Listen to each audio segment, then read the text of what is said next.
Diketahui soal seperti berikut. Jika N dan O membentuk senyawa NO2, NO, dan N2O, maka perbandingan nitrogennya adalah. Menjawab soal tersebut, ini ada dua proses. Yang pertama yaitu memahami konsep hukum perbandingan berganda atau yang sering disebut atau dikenal dengan hukum Dalton. Yang kedua yaitu menentukan perbandingan unsur N atau nitrogen pada masing-masing senyawa. Nah, kita harus mengetahui apa itu hukum Dalton atau hukum perbandingan berganda. Hukum Dalton menyatakan bahwa bila dua unsur dapat membentuk lebih dari satu senyawa dan massa salah satu unsur dalam senyawa tersebut jumlahnya tetap, maka perbandingan massa dari unsur lainnya akan berbanding sebagai bilangan bulat dan sederhana. Kita menentukan perbandingan unsur nitrogen pada masing-masing senyawa. Sebelumnya kita harus mengetahui atom relatif dari unsur nitrogen dan oksigen. Di sini sudah ditulis yaitu atom relatif dari unsur nitrogen sebesar 14 dan atom relatif dari unsur oksigen sebesar 16. Kemudian kita tulis senyawa masing-masing unsur ya, NO, terus ada apa lagi? NO2, NO, kemudian ada N2O. Nah, di sini kita tulis N, bawahnya O. Nah, sekarang kita lihat di sini. Nah, N kan 14. Nah, di sini kan jumlah atom O-nya 1, berarti N ini 14. Kemudian O 16 karena jumlah atomnya 2, berarti di sini 32. Kemudian sekarang kita ke NO.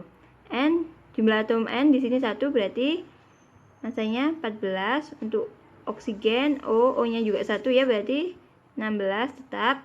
Nah, sekarang menuju ke senyawa N2O. Nah, di sini atom N berjumlah 2, berarti kita kalikan ARN dengan 2, 14 kali 2 yaitu 28. Kemudian atom O di sini hanya 1 ya, berarti tetap 16. Nah, dari sini kita mengetahui perbandingan masing-masing senyawa ya. Untuk NO2 ini yaitu 14 banding 32, NO 14 banding 16, N2O 28 banding 16. Kan yaitu jumlah atom nitrogen pada masing-masing senyawa. Maka dari itu kita harus membuat oksigen. Ini nilai unsur O itu nilainya sama. Nilainya sama. Agar kita bisa mengetahui perbandingan unsur nitrogen yang terdapat pada masing-masing senyawa. Nah, bagaimana caranya? Di sini kita tulis O lagi ya. Ini kita kalikan 1, berarti tetap 32. Kemudian N juga sama. Ini tetap ya, karena dikalikan 1, kita tulis di bawahnya sini. N berarti sama dikalikan 1, berarti tetap 14. Kemudian sekarang ke senyawa berikutnya yaitu NO. Nah, agar bisa menjadi 32, berarti ini perlu dikali 2 ya. Dikali 2 agar sama, seragam.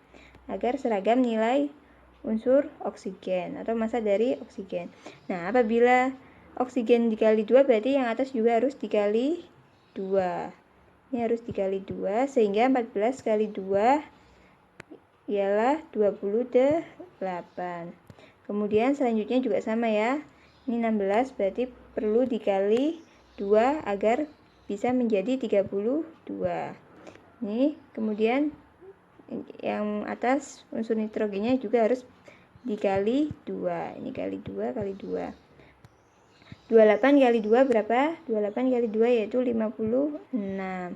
Sehingga didapatkan perbandingan untuk unsur nitrogen dalam masing-masing senyawa sebagai berikut ya. Ini sebentar saya tandai. Nah, ini perbandingan unsur nitrogen. Nah, ini kan masih bisa disederhanakan kembali, yaitu nah ini dia perbandingan unsur nitrogen dalam masing-masing senyawa. Nah, ini kan nilainya masih besar ya. Kita sederhanakan, kita bagi semuanya. Kita bagi dengan 14 ya, bisa kan? 14 bagi 14 berarti nilainya tulis di sini 1. Kemudian 28 dibagi 14 2. 56 bagi 14 4. Jadi perbandingan unsur nitrogen dalam masing-masing senyawa yaitu 1 banding 2 banding 4. Nah, dikarenakan di pilihan soal tidak ada 1 banding 2 banding 4, maka dari itu kita harus mengalihkan agar sesuai dengan pilihan pada soal. Kita mengalihkan dengan perkalian 3 ya. Nah, 1 kali 3 berarti 3. Kemudian 2 kali 3 6. 4 kali 3 12. Sehingga didapatkan perbandingan unsur nitrogen dalam masing-masing senyawa yaitu ini ya, 3 banding 6 banding 12. Jadi jawabannya yang D.